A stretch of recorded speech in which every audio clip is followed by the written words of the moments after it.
Yes hello everyone, welcome to my channel. इस video में आज हम बात करेंगे displacement reaction, class 10 science, chapter number 1, वो है chemical reactions and equation. Now अभी तक हम दो कैटेगरी कर चुके हैं, कॉम्बिनेशन रिएक्शन भी कर लिया है और डीकॉम्पोजिशन रिएक्शन भी कर लिया है। सो थर्ड कैटेगरी हमारे पास आती है डिस्प्लेसमेंट रिएक्शन। अब डिस्प्लेसमेंट रिएक्शन क्या कहता है? एक मोर रिएक्टिव मेटल डिस्प्लेस कर देगा लेस रिएक्टिव मेटल को from its salt solution. In this reaction a more reactive metal displaces a less reactive metal from its salt solution, यानी जो ज्यादा रिएक्टिव मेटल है वो लेस रिएक्टिव वाले metal को डिस्प्लेस कर देगा उसके सॉल्ट सॉल्यूशन से। इसको समझने के लिए हम यहाँ पर एक एक्टिविटी की हेल्प लेते हैं, वो है एक्टिविटी नंबर 1.9। अब एक्टिविटी 1.9 क्या कहती है? Iron nail is dipped in copper sulphate solution. Iron nail को डिप किया हुआ है किसके अंदर? कॉपर सल्फेट के सॉल्यूशन में। तो इस केस में हमें एक्टिविटी 1.9 के थ्रू हम करेंगे डिस्प्लेसमेंट रिएक्शन। जैसे मान लो यहाँ पर एक कॉपर सल्फेट का सॉल्यूशन है और इसके अंदर हम आयरन नेल को डिप कर रहे हैं। तो यहाँ पर है CuSO4 और यहाँ पे है iron nail that is Fe। तो हम क्या कर रहे हैं? आयरन को डिप कर रहे हैं किसके अंदर? कॉपर सल्फेट सॉल्यूशन के अंदर। तो यहाँ पर अब देखते हैं क्या होगा। एक मेटल तो यहाँ पे क्या है? आयरन। दूसरा मेटल ये सॉल्ट, दूसरा ये सॉल्ट है। अब इस सॉल्ट के अंदर कौन सा मेटल है? इस सॉल्ट के अंदर है कॉपर। अब देखते हैं रिएक्टिविटी सीरीज जो आपको लर्न होनी चाहिए। रिएक्टिविटी सीरीज में आयरन कहाँ पे है? ये रहा, एंड कॉपर ये रहा। सो रिएक्टिविटी सीरीज में क्योंकि आयरन ज्यादा रिएक्टिव है कॉपर से, तो आयरन क्या करेगा वो देखते हैं। रिएक्शन देखते हैं क्या बनेगा यहाँ पर। Fe plus CuSO4। So because iron यहाँ पे ज्यादा रिएक्टिव है कॉपर से, तो ये कॉपर को डिस्प्लेस कर देगा, कॉपर को उसके सॉल्यूशन से हटा देगा और हमारे पास रिएक्शन बनेगा, डिस्प्लेस कर देगा और हमारे पास रिएक्शन बनेगा FeSO4 प्लस Cu। तो ये रिएक्शन बनेगा हमारे पास Fe प्लस CuSO4, यानी आयरन जो है वो ज्यादा रिएक्टिव है कॉपर से, तो क्या करेगा वो? कॉपर को डिस्प्लेस कर देगा, कॉपर जो है अलग हो जाएगा अपने सॉल्यूशन से और हमारे पास बनेगा FeSO4 प्लस कॉपर। तो ये रिएक्शन है डिस्प्लेसमेंट रिएक्शन, यानी एक मोर रिएक्टिव मेटल डिस्प्लेस करता है लेस रिएक्टिव मेटल को फ्रॉम इट्स सॉल्ट सॉल्यूशन। और देखते हैं यहाँ पर। अब यहाँ पर इस एक्टिविटी में इसको एक बार अब कर देते हैं और हमारे पास यहाँ पर इस एक्टिविटी में क्या क्या ऑब्जर्वेशन है वो देख लेते हैं। डेफिनेशन तो हमने पढ़ ली, बट इस एक्टिविटी में क्या क्या ऑब्जर्वेशन है। एक्टिविटी है ये 1.9।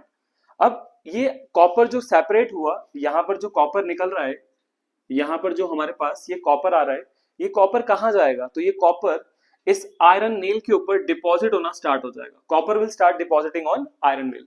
तो लिखते हैं इस एक्टिविटी की observation. First observation, copper will start depositing on iron nail. Copper will start depositing on iron nail. Copper क्या करेगा? कॉपर जो आपका सेपरेट हुआ है वो आयरन नेल के ऊपर डिपॉजिट होना स्टार्ट हो जाएगा। और सेकंड आती है यहाँ पे सेकंड कैटेगरी। यहाँ पर सेकंड ऑब्जर्वेशन क्या आएगी हमारे पास? इसका जो कलर है वो फेड हो जाएगा। कॉपर सल्फेट का ब्लू कलर होता है वो फेड हो जाएगा। So the light blue colour of copper sulphate fades. So ये जो कलर है ये फेड होना स्टार्ट हो जाएगा। सो आई होप क्लियर हो गया आपको डिस्प्लेसमेंट रिएक्शन। एक more reactive metal less reactive metal को डिस्प्लेस कर देगा, तो यहां पर बनेगा FeSO4 प्लस Cu। ऐसा रिएक्शन क्यों पॉसिबल था? Because iron is more reactive than copper. So iron ने क्या किया? कॉपर को उसके सॉल्यूशन से डिस्प्लेस कर दिया। बिकॉज आयरन ज्यादा रिएक्टिव है तो उसने कॉपर को उसके सॉल्यूशन से डिस्प्लेस कर दिया और ये प्रोडक्ट बन गया FeSO4 प्लस Cu। और इस एक्टिविटी की ये दोनों ऑब्जर्वेशन है। तो यहाँ पे टॉपिक कंप्लीट हुआ डिस्प्लेसमेंट रिएक्शन। अब नेक्स्ट टॉपिक है यहाँ पे डबल डिस्प्लेसमेंट रिएक्शन। और डबल डिस्प्लेसमेंट रिएक्शन को समझते हैं पहले, फिर इसका एग्जांपल देखेंगे और साथ ही साथ में कवर कर लेंगे activity number 1.10। So what is double displacement reaction? देखो इसमें क्या होता है, दो कंपाउंड्स रिएक्ट करते हैं बाय एक्सचेंज ऑफ आयंस। समझते हैं पहले एग्जांपल के थ्रू, एक इक्वेशन के थ्रू। जैसे मान लो यहाँ पर एक कंपाउंड है AB, ये बना हुआ है यहाँ पर दो आयंस के थ्रू, A प्लस और B माइनस, यानी एक केटायन एक एनायन प्लस। ये रिएक्ट कर रहा है CD से और यहाँ पर भी हमारे पास एक पॉजिटिव है और एक नेगेटिव है। तो क्या होगा? AB एक कंपाउंड है, CD एक कंपाउंड है, दोनों आपस में रिएक्ट कर रहे हैं और दोनों के जो आयंस हैं वो एक्सचेंज हो जाएंगे। इसका ये मतलब है इसका जो पॉजिटिव वाला है उसके नेगेटिव से कंबाइन करेगा। सो ए यहाँ पे किससे कंबाइन करेगा, लाइक ए यहाँ पे कंबाइन करेगा डी से, तो क्या बन जाएगा हमारे पास एक नया कंपाउंड आ जाएगा ए डी। सिमिलरली यहाँ पर सी कंबाइन करेगा, पॉजिटिव वाला कंबाइन करेगा बी से, और एक नया कंपाउंड आ जाएगा सी बी। तो इस तरह दो कंपाउंड्स ने रिएक्ट किया, कैसे कैसे रिएक्ट किया, बाय एक्सचेंज ऑफ आयंस, यानी एक का पॉजिटिव वाला दूसरे के नेगेटिव से रिएक्ट कर गया, और दूसरे का पॉजिटिव वाला पहले के नेगेटिव चार्ज पार्टिकल से रिएक्ट कर गया, और दो नए कंपाउंड बन गए। तो ऐसे रिएक्शन को क्या बोलते हैं, डबल डिस्प्लेसमेंट रिएक्शन। अब यहाँ पर इस रिएक्शन को समझ लेते हैं। जैसे एक्टिविटी नंबर 1.10, एक सॉल्ट है यहाँ पर सोडियम सल्फेट, दूसरा सॉल्ट है बेरियम क्लोराइड। तो अब यहाँ पर इनके आयंस को अलग अलग कर लेते हैं। यहाँ पर क्या बनेगा Na+, और यहाँ क्या बनेगा SO4 2-। बेरियम क्या होता है, barium is 2+ and chloride is Cl-। तो यहाँ पर क्या होगा, जो फर्स्ट वाला है Na जो है वो Cl से रिएक्ट कर जाएगा और क्या बनेगा NaCl, और बेरियम यहाँ पे सल्फेट से रिएक्ट कर जाएगा और क्या बनेगा बेरियम सल्फेट। तो यहाँ पे रिजल्ट आएगा बेरियम सल्फेट प्लस NaCl।